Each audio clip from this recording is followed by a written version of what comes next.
bahas fisika, yang dimana materi fisika dasar farmasi yaitu ada gerak lurus.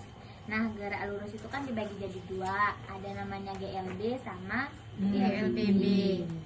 Nah, kita bahas gerak lurus beraturan dulu ya.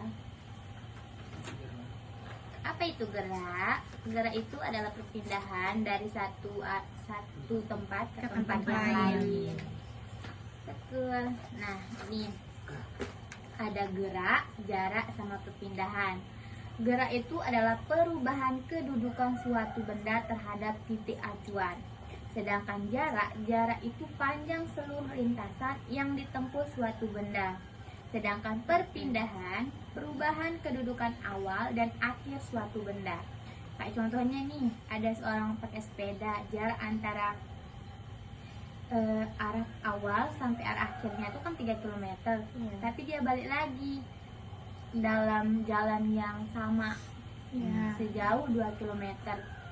Terus yang ditanyain perpindahannya, otomatis jarak perpindahannya itu 3 km dikurangi 2 km, makanya jadinya 1 km.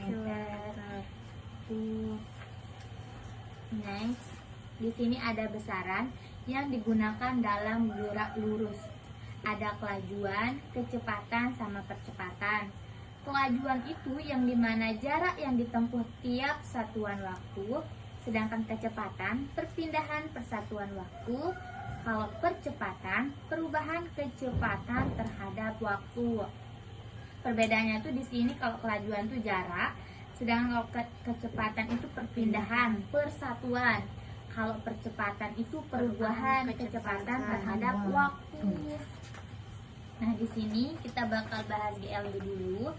GLB dulu, gerak lurus beraturan. Nah, gerak benda yang lintasannya lurus dengan kecepatan tetap atau konstan, maka menghasilkan P sama dengan S per T, yang dimana P ini itu adalah konstan atau kelajuan atau kecepatan, yang dimana satuannya itu massa per sekon, N per S.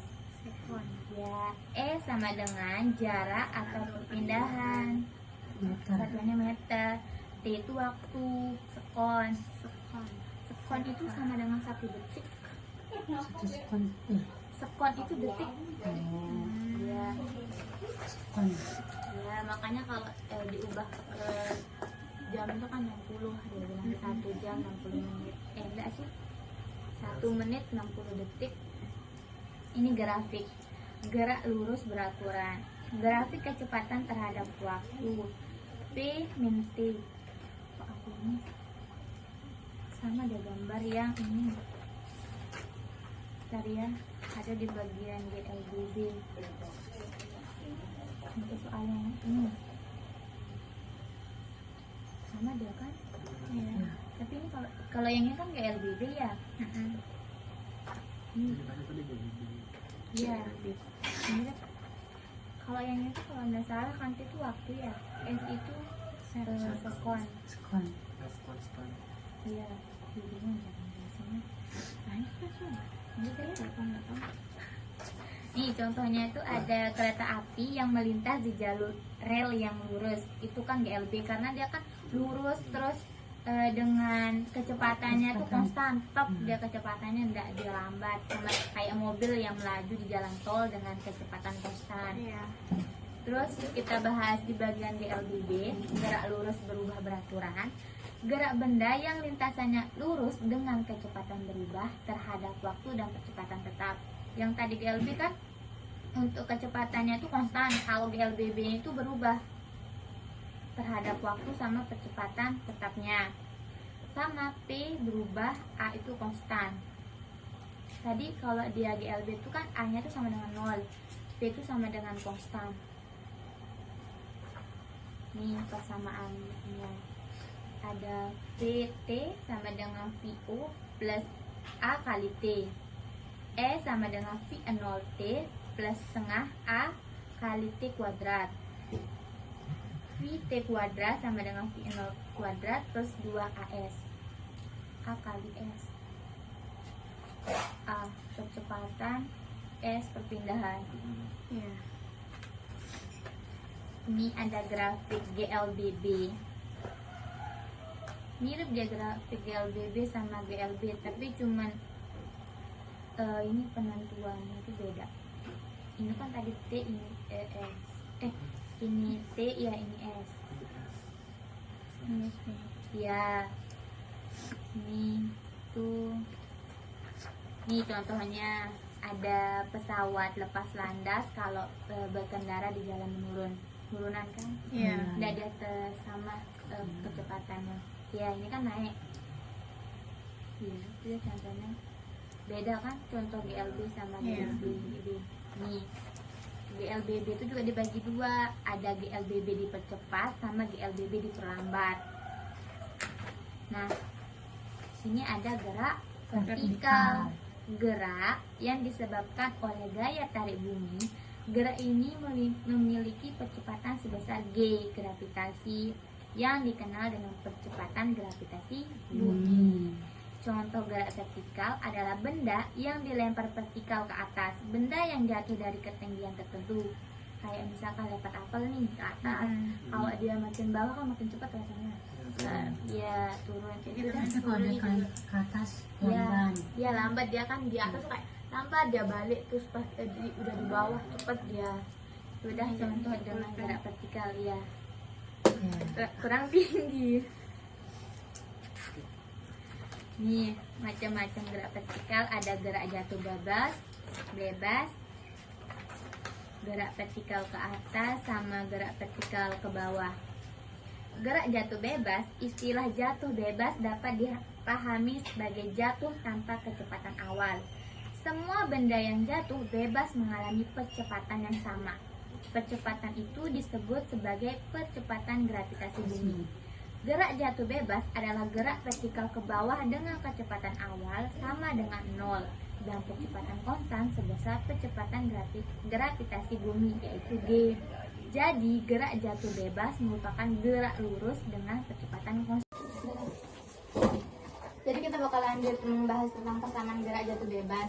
Kan ini udah dibahas ya kemarin.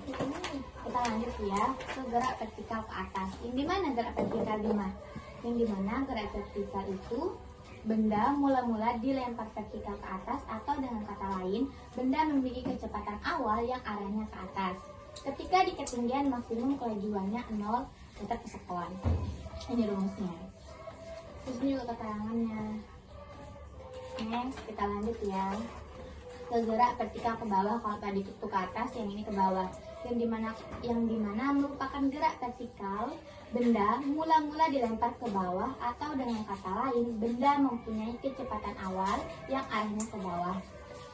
Ini ke bawah, kalau yang tadi itu ke atas. Rumusnya juga ini. Iya. Kalau yang tadi ke atas itu minus ke atas, kalau dia ini ke bawah positif. Iya. Udah. Rumusnya sama, cuma arah positif sama negatifnya berbeda. Next, kita lanjut ke yang kemarin. Apa fungsi belajar gerak lurus untuk farmasi?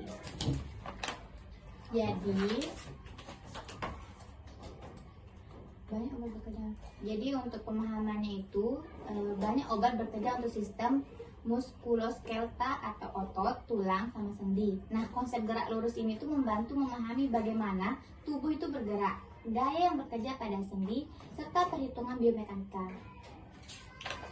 Terus ada perhitungan alat dan teknologi farmasi, di mana pada teknologi farmasi banyak mesin bekerja dengan prinsip gerak lurus. Contohnya itu ada piston pada alat tablet, press, pompa cairan infus atau mesin pengaduk. Dengan konsep gerak lurus, farmasis bisa memahami kecepatan, dan gaya padatnya. Kita lanjut. Di sini juga ada distribusi dan penghantaran obat dalam farmakokinetika sama difusi dan transportasi obatnya. Terus di sini ada keselamatan kerja di laboratorium saat menggunakan alat yang bergerak. Contohnya itu ada centrifuge, mesin tablet, dan conveyor. Pemahaman tentang kecepatan gaya atau momentum membantu dalam aspek keamanan dan efisiensi kerja. Ini latihan soal yang kemarin. Udah kerjain. Oh, ya.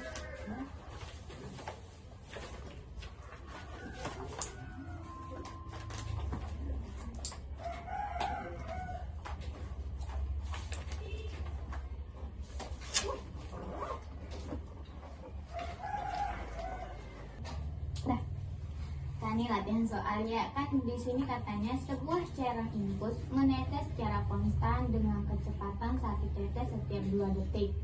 1 tetes setiap 2 detik. Jika dalam 1 menit terkumpul 1 mili cairan atau sama dengan 20 tetes, tentukan volume cairan yang terkumpul setelah 15 menit. Dan hubungkan dengan konsep gerak lurus beraturan atau GLB. Ini kan yang kita ketahui kan 1 tetes. 1 tetes dalam 2 detik. Terus ini kan dia tuh menghasilkan 1 mili dalam 1 mili atau setara dengan 20 tetes dalam waktu 1 menit. Nah, kan kita dulu hitung. Bentar. Oh ya. Oh nih, yang ditanyakan kan 15 menit. Kita ubah dia dulu 15 menit ini ke dalam bentuk tetes. 15 menit 15 dikali sama 60. 60 ini dari mana? Dari 1 menit 60 detik. Makanya menghasilkan 15 kali 6 900 detik tetes. Nah, kan kita menghasilkan 900 tetes ya. Sedangkan ini bukan tetes. Pokoknya 900 ini dalam bentuk apa dia? Kan tapi ini kan dalam 2 detik ya. Berarti ini kita bagi 2 lagi. Ya, 900 bagi 2 450 untuk tetes. Ada? Ya. Ini dah hasilnya 450 tetes.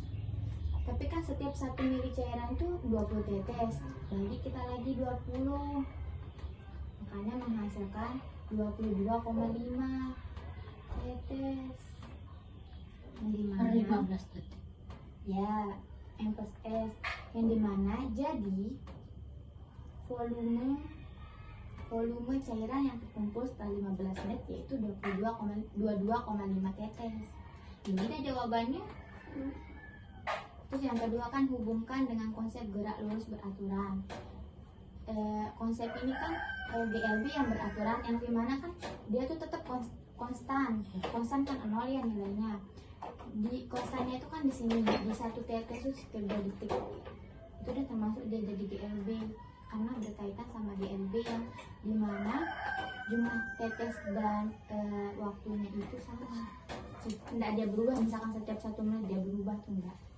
Gitu, makanya dia berhubungan. Itu kan 15 menit. Kita ubah dia dulu 15 menit ini ke dalam bentuk tetes. 15 menit 15 dikali sama 60. 60 ini dari mana? Dari 1 menit 60 detik. Makanya menghasilkan 15 kali 6 900 detik tetes. Nah, kan kita menghasilkan 900 tetes ya. Sedangkan ini detik ya. Berarti kita bagi 2 lagi. Ya, 900 bagi 2 450 untuk tetes. Ada? Ya. Ini dah hasilnya 450 tetes. Tapi kan setiap 1 mili cairan itu 20 tetes. Jadi kita lagi 20. Makanya menghasilkan 22,5 tetes. Yang dimana 15 detik. ya M plus S, yang dimana jadi volume cairan yang terkumpul setelah 15 menit yaitu 22,5 tetes. Ini dah jawabannya. Terus yang kedua kan hubungkan dengan konsep gerak lurus beraturan.